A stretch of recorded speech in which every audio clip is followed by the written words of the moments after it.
ಪ್ರಮುಖ ಕಾರಣ. ಕಾಂಗ್ರೆಸ್ ಎಲ್ಲಿ ಕರ್ನಾಟಕದಲ್ಲ ಗ್ಯಾರಂಟಿ ಯೋಜನೆಗಳಿತ್ತು, ಅಲ್ಲಿ ನನ್ನ ಅಭಿಪ್ರಾಯದಲ್ಲಿ ಅವರ ಗ್ಯಾರಂಟಿ ಯೋಜನೆಗಳಿಗಿಂತ ಹೆಚ್ಚಾಗಿ ನಮ್ಮ ಚುನಾವಣೆಯಲ್ಲಿ ಕೆಲವು ಕ್ಷೇತ್ರದಲ್ಲಿ ಸ್ವಲ್ಪ ಸಣ್ಣ ಪುಟ್ಟ ಸಮಸ್ಯೆ ನಮ್ಮಿಂದಲೇ ಆಗಿದೆ. ಅದು ಯಾವುದು ಅನ್ನೋದನ್ನು ಹೇಳೋಕ್ಕಾಗಲ್ಲ. ನಾನು ಆ ಗ್ಯಾರಂಟಿಯ ಒಂದು ಹಿನ್ನೆಲೆಯಲ್ಲಿ ಅವ್ರಿಗೆ 10 ಸ್ಥಾನ ಬಂದಿರೋದಲ್ಲ. ಅದು ಕೆಲವು ಮಿಸ್ಟೇಕ್ಗಳಿಂದ ಇವತ್ತು ಅವರು 10 ಸ್ಥಾನಕ್ಕೆ ಬರಲಿಕ್ಕೆ ಅವಕಾಶ ಆಗಿದ್ದು. ಇಲ್ಲದೇ ಇದ್ದಿದ್ರೆ ಅವರಿಗೆ 3ರಿಂದ 4 ಸ್ಥಾನ ಪಡೆಯತಕ್ಕಂಥದ್ದೇ ದುಸ್ತರ ಇತ್ತು. ನಾನು ಗ್ಯಾರಂಟಿ ಯೋಜನೆಗಳಿಂದ ಅವರು 10 ಸ್ಥಾನ ಗೆದ್ದಿದ್ದಾರೆ ಅಂತಕ್ಕಂಥ ಸರ್ಟಿಫಿಕೇಟ್ ನಾನಂತೂ ಕೊಡ್ಲಿಕ್ಕೆ ಸಿದ್ಧ ಇಲ್ಲ. ಅದರಲ್ಲಿ ಸಂಶಯನೇ ಇಲ್ಲ, ವರ್ಕೌಟ್ ಆಗಿದೆ. BJP ಮತ್ತು JDSನ ಈ ಅಲಯನ್ಸ್ ಏನಿದೆ, ಹೊಂದಾಣಿಕೆ, ಮೊದಲನೇಯಿಂದಲೂ ನಾವು ಹೇಳಿದ್ದೇವೆ ಇದು ನ್ಯಾಚುರಲ್ ಅಲಯನ್ಸ್ ಅಂತ ಹೇಳಿ. ಈ ಎರಡೂ ಪಕ್ಷಗಳ ಹೊಂದಾಣಿಕೆಯನ್ನು ಇಡೀ ರಾಜ್ಯದ ಜನತೆ ಒಪ್ಪಿದ್ದಾರೆ. ಅದಕ್ಕೆ ನೀವುಗಳೇ ಕೆಲವು ಅನಾಲಿಸಿಸ್ ಏನು ಮಾಡ್ತಾ ಇದ್ರಿ. ಪ್ರಮುಖವಾಗಿ ರಾಜ್ಯದಲ್ಲಿರ್ತಕ್ಕಂಥ 2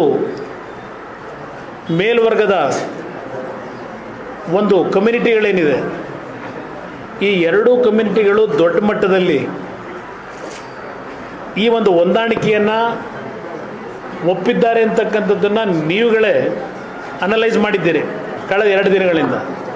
ಈ ಫಲಿತಾಂಶವನ್ನು ನೀವು ನೋಡಿದ್ರು ನಿಮ್ಮ ಅನಲೈಸಲ್ಲಿ ಯಾವುದೇ ರೀತಿ ತಪ್ಪುಗಳಿಲ್ಲ, ನಿಮ್ಮ ವಿಶ್ಲೇಷಣೆಗಳಲ್ಲಿ.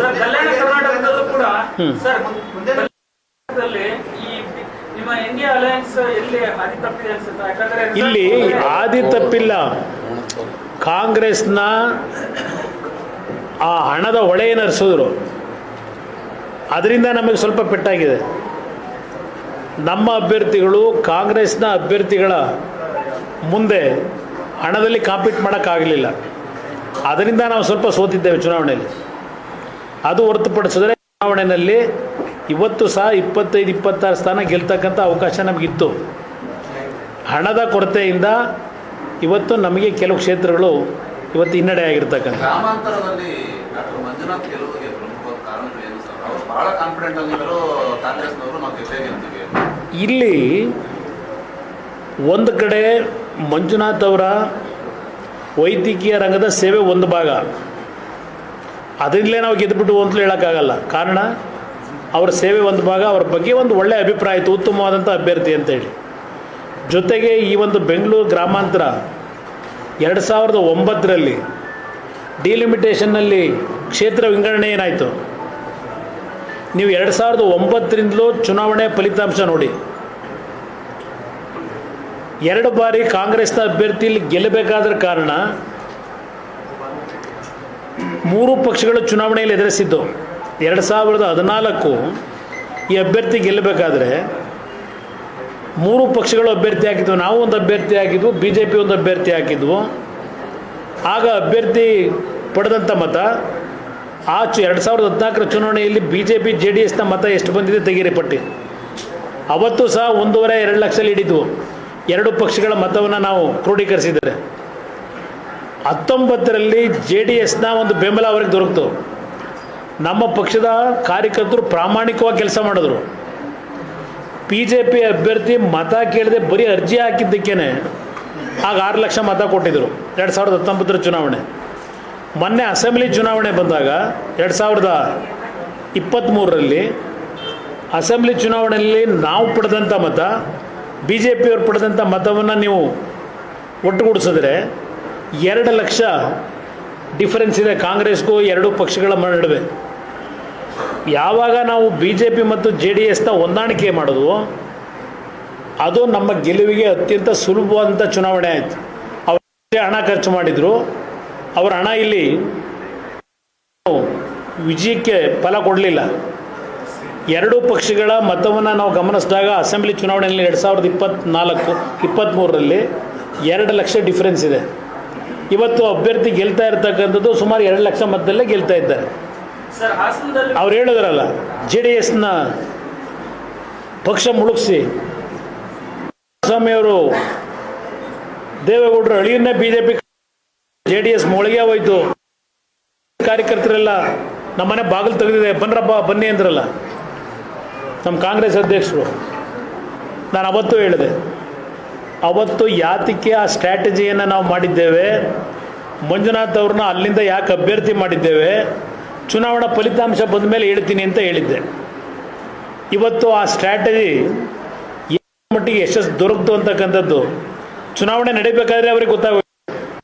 ಅದರಿಂದಲೇ ಇವತ್ತು ರಾಜ್ಯದ ಒಂದೂವರೆ ತಿಂಗಳು ಏನೇನು ಆಟಗಳು ಆಡ್ಕೊಂಡು ಬಂದಿದ್ದಾರೆ, ಆ ಚುನಾವಣೆಯಲ್ಲಿ ಸೋಲ್ತೀವಿ ಅಂತಕ್ಕಂಥ ಒಂದು ವಾತಾವರಣ ನಿರ್ಮಾಣ ಆದಮೇಲೆ ಸ್ವಲ್ಪ ಅವರ ನಡವಳಿಕೆಗಳಲ್ಲಿ ಧೃತಿಗೆಟ್ಟದ್ದೇನಿದೆ, ಪಾಪ ದೊಡ್ಡ ಮಟ್ಟದಲ್ಲಿ ನಡೆಸಿದ್ರು ವಾಗ್ದಾಳಿ ನಮ್ಮ ಮೇಲೆ.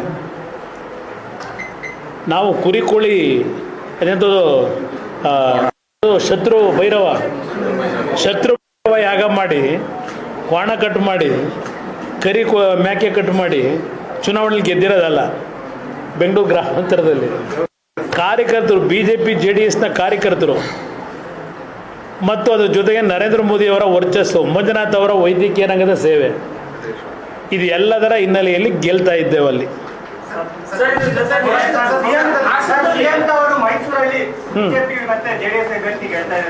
ಈಗ ಮುಖ್ಯಮಂತ್ರಿಗಳ ಕ್ಷೇತ್ರ, ಉಪಮುಖ್ಯಮಂತ್ರಿಗಳ ಕ್ಷೇತ್ರ, ಎರಡೂ ಕ್ಷೇತ್ರದಲ್ಲೂ ಅಭ್ಯರ್ಥಿಗಳು ಸೋಲ್ತಾ ಇದ್ದಾರೆ. ಹೋಮ್ ಮಿನಿಸ್ಟ್ರು ಕ್ಷೇತ್ರದಲ್ಲೂ ಸೋಲ್ತಾ ಇದ್ದಾರೆ. ದೊಡ್ಡವ್ರು ಯಾರಿದ್ದಾರೆ, ಆಮೇಲೆ 12 ಜನ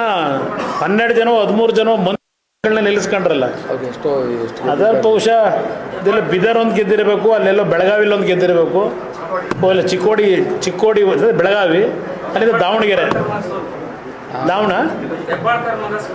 ಅದರಿಂದ ಇಲ್ಲಿ ಯಾವ ಮುಖ್ಯಮಂತ್ರಿಗಳ ಕ್ಷೇತ್ರ, ಉಪಮುಖ್ಯಮಂತ್ರಿಗಳ ಕ್ಷೇತ್ರ 20 ಸ್ಥಾನ ಗೆದ್ದೇ ಗೆಲ್ತೀವಿ. ಮಂಡ್ಯದಲ್ಲಿ ಕುಮಾರಸ್ವಾಮಿಯ ಸೋಲು, ಸೂರ್ಯಚಂದ್ರ ಹುಟ್ಟದು ಎಷ್ಟು ಸತ್ಯವೋ ಕುಮಾರಸ್ವಾಮಿ ಸೋಲೋದು ಅಷ್ಟೇ ಸತ್ಯ ಅಂತ 100 ಬಾರಿ ಹೇಳಿದ್ರು ನಮ್ಮ ರಾಜ್ಯದ ಮುಖ್ಯಮಂತ್ರಿಗಳು. ಸೂರ್ಯ ಎಲ್ಲ ಉಂಟಾರೆ, ಇನ್ನೆಲ್ಲಿ ಸೂರ್ಯ ಯಾವಾಗ ಮುಳುಗ್ತಾನೆ ಗೊತ್ತಿಲ್ಲ, ಈಗ ಹುಡ್ತಾನೋ ಇಲ್ಲೋ ಗೊತ್ತಿಲ್ಲ ಈಗ ಮುಖ್ಯಮಂತ್ರಿಗಳ ಪ್ರಕಾರ. ಅದರಿಂದ ನಿಮ್ಮೆಲ್ಲರಿಗೂ ಧನ್ಯವಾದಗಳು.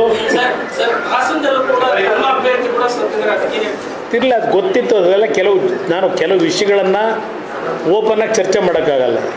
ಮುಂದಿನ ದಿನಗಳಲ್ಲಿ ಅಲ್ಲೇನು ಸೋತಿದ್ದೇವೆ ಸರಿಪಡಿಸ್ಲಿಕ್ಕೆ ಪ್ರಯತ್ನ ಪಡ್ತೀವಿ.